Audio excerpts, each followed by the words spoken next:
Alors la première méthode, c'est celle qui consiste à déterminer la compacité d'un réseau cubique, et ici on va se concentrer sur le réseau cubique simple, pour prendre ça comme exemple. Donc on va considérer une maille cristalline de type cubique simple d'arête A, donc elle est représentée ici, comme on l'a vu dans le cours, c'est bien une maille cubique simple. On va déterminer sa compacité, sachant qu'on suppose que les entités qui la composent sont des sphères compactes tangentes entre elles de rayon R.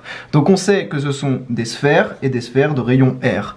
Et ici, on a un petit dessin qu'on aura très souvent dans les exercices qui va nous permettre de faire le lien entre A et R. On va voir ça tout de suite.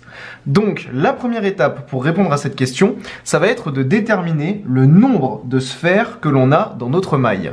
Alors ce qu'il faut savoir, c'est que les sphères qui sont dans les coins comptent pour 1/8, c'est le cas ici, et les sphères qui sont sur le côté comptent pour 1/2. Donc ça c'est la petite astuce à retenir. Ici on voit qu'on est dans le cas d'un cubique simple, donc on a 8 sphères qui sont dans les coins, on a donc 8 sphères qui comptent chacune pour 1/8, soit 8 fois 1/8 qui est égal à une sphère. Donc en fait, au total, on peut dire que l'on a un nombre de sphères égal à 1 dans notre cubique simple. Maintenant qu'on a déterminé le nombre de sphères, c'était pas très compliqué dans cet exemple, on passe à la deuxième étape qui va consister à calculer le volume de ces sphères dans notre maille.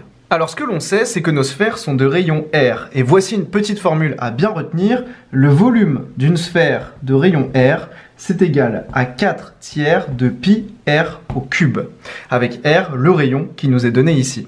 Donc là, on a le volume des sphères, on sait qu'on a une sphère dans notre maille, on aura donc ce volume fois 1. Or, comme je te l'ai dit dans le cours, le volume de notre maille totale, c'est A au cube.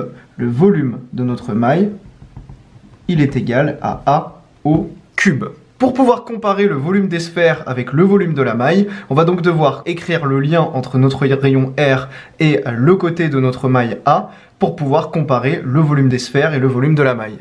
C'est là qu'on va s'intéresser au petit dessin qu'on nous donne. On voit qu'ici on a un rayon R, ici le côté A, et ce rayon R sera le même quel que soit l'angle d'inclinaison autour de notre sphère. Si on se place ici, on voit qu'on a un rayon ici, on a donc deux rayons qui correspondent au côté A. On a donc 2R qui est égal à A, et ça c'est ce qu'on va pouvoir noter ici.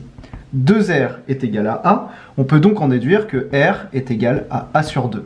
Et on va donc pouvoir remplacer dans le volume de notre sphère R par A sur 2. On va donc avoir un volume égal à 4 tiers de pi A sur 2 au cube. Donc là j'ai simplement remplacé R par A sur 2. Quand on met A sur 2 au cube, le cube s'applique en haut et en bas. Ça nous donne donc 4 tiers de pi A au cube sur 8. Car 2 au cube c'est 2 fois 2 fois 2, ce qui donne 8.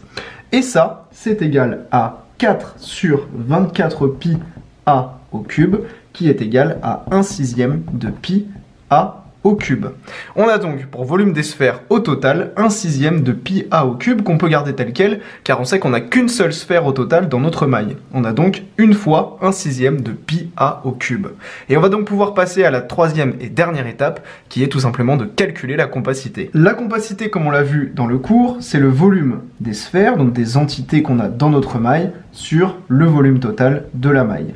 Il ne nous reste donc plus qu'à remplacer le volume des sphères par le volume qu'on a trouvé ici, 1/6 de pi A au cube, sur le volume de la maille qui est toujours égal à A au cube comme on l'a dit dans le cours. Et là tu vois que ça va se simplifier très simplement car les A au cube vont disparaître, car au numérateur on n'a qu'un produit.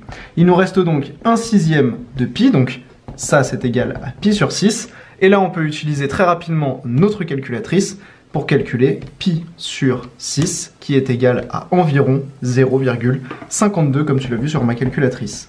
On a donc une compacité dans notre maille qui est égale à 0,52.